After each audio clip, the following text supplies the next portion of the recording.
Bienvenue sur AstroRoche, je suis Julien Sercourt, chargé de communication sur les astéroïdes. Ce podcast est effectué en compagnie du Dr Patrick Michel, directeur de recherche au CNRS, au laboratoire Lagrange de l'Observatoire de la Côte d'Azur, Université Côte d'Azur.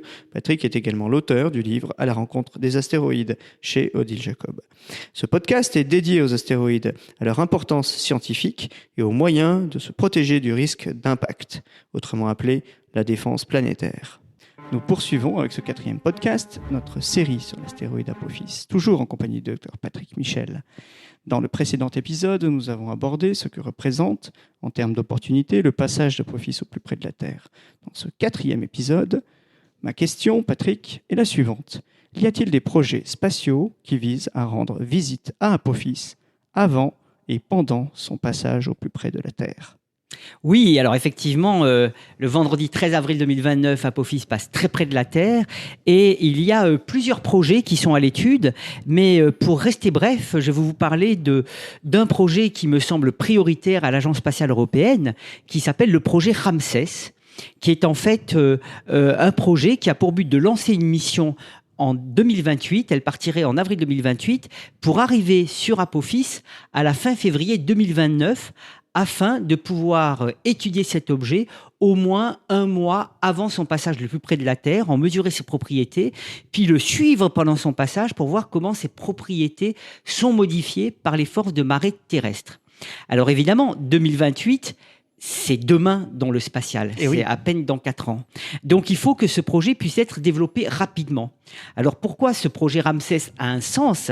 C'est parce que, en fait, l'idée est de réutiliser une plateforme existante qui n'est rien d'autre que la plateforme de la mission Hera, qui doit être lancée en octobre 2024 pour aller rendre visite à l'astéroïde Didymos, qui a été la cible de la mission DART de la NASA, qui a fait le premier test de déviation d'astéroïdes. Et donc, en fait, en utilisant une plateforme déjà existante, évidemment, on gagne du temps. Donc, le projet consisterait en la plateforme d'Hera, donc une sonde, toujours équipée de 2 CubeSats, de mini-satellites, des boîtes à chaussures. Oui, il y a déjà les emplacements sur Hera. Exactement, d'ailleurs. Et qui seraient donc déployés à proximité d'Apophis pour faire des mesures qui sont encore en cours de discussion. Parce qu'en fait, pour l'instant, ce projet est étudié dans le programme Sécurité de l'espace de l'Agence spatiale européenne et doit être proposé aux délégations de l'Agence spatiale européenne pour être financé. Et il faut évidemment que la décision de le financer arrive très rapidement dans les prochaines semaines. Et oui, 2029, c'est déjà demain. C'est déjà demain. Et en attendant une approbation finale au conseil ministériel de l'ESA qui est vers la fin 2025. Donc pour l'instant, au niveau de Ramsès, on a une caméra qui est déjà sécurisée à bord, un imageur dans l'infrarouge thermique fourni par l'agence spatiale japonaise qui nous propose cet imageur qui est déjà sur la sonde Hera d'ailleurs. Et la France soutient le développement d'un sismomètre qui serait mis à bord d'un des CubeSats, qui serait posé sur Apophis avant la rencontre près de la Terre, pour mesurer les perturbations sismiques produites par les forces de marée terrestre. Ça pourrait faire vibrer l'astéroïde et en ayant un sismomètre à la surface, on pourrait mesurer les vibrations et ça nous donne des indications sur la structure interne. Rendez-vous compte, la sismologie, c'est quelque chose que l'on fait dans l'espace depuis des décennies, sur la Lune et sur Mars. On a vu la mission InSight qui a été un succès. de très beaux résultats. Exactement, un succès extraordinaire. Et là, on a l'opportunité pour la première fois de le faire sur un astéroïde. La France soutient aussi le développement d'un radar basse fréquence, du même type que celui qui est mis sur un des CubeSats de la sonde Hera pour sonder la structure interne de l'astéroïde en envoyant des ondes radio et en voyant comment elles se réfléchissent. Donc ça, déjà, on aurait ces instruments-là, une caméra et un imageur de l'infrarouge thermique de l'agence spatiale japonaise. Et le reste dépend finalement de quelle délégation européenne soutient le développement de cette mission et ce qu'il propose de mettre comme instrument, sachant qu'en fait, on a des tas de propositions d'instruments, donc ça n'est pas du tout un problème pour faire les mesures qu'on veut faire, à savoir quelles sont les propriétés de cet objet en termes de propriétés physiques, sa forme, sa structure interne, sa composition, et comment toutes ces propriétés varient lors du passage près de la Terre. Maintenant, évidemment, pour poursuivre le développement, il faut impérativement que au moins la phase suivante soit financée, ce qui doit être décidé dans les prochaines semaines. Alors, ce projet de mission a l'air vraiment extraordinaire, effectivement. Et y en a-t-il d'autres, des projets en synergie, qui seraient en synergie avec Ramsès? Oui, alors il y a un autre projet qui n'est pas l'Agence spatiale européenne, qui serait développé par le CNES, l'Agence spatiale française, et le JPL, le Jet Propulsion Laboratory américain, en partenariat avec une compagnie qui s'appelle XLab, qui consisterait à envoyer aussi une sonde avec 2 CubeSats comme Hera, en fait la même architecture, mais ces 2 CubeSats seraient entièrement dédiés à faire de la tomographie radar, donc à sonder la structure interne.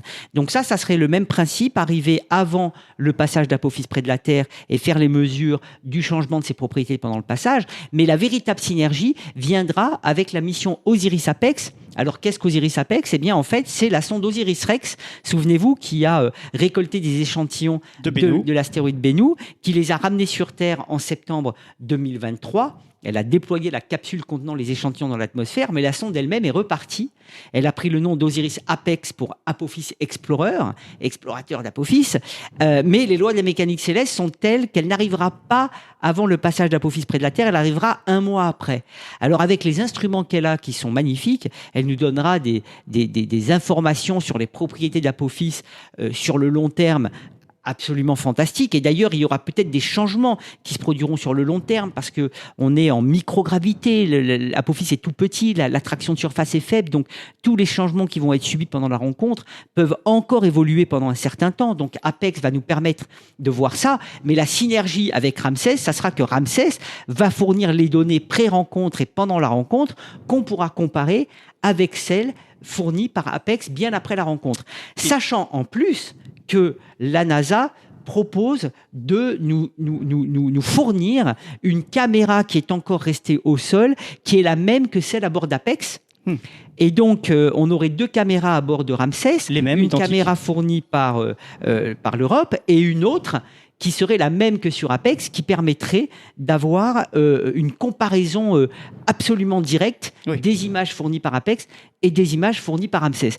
Donc ça serait vraiment magnifique, ça serait un peu une synergie à l'envers, c'est-à-dire dans le cas de DART et Hera, DART a fait un impact sur un astéroïde, donc la NASA et l'ESA arrivent après pour mesurer les effets, et cette fois-ci, l'ESA, l'Europe arriverait avant la rencontre avec Apophis, et la NASA fournirait après les données qu'on pourrait comparer.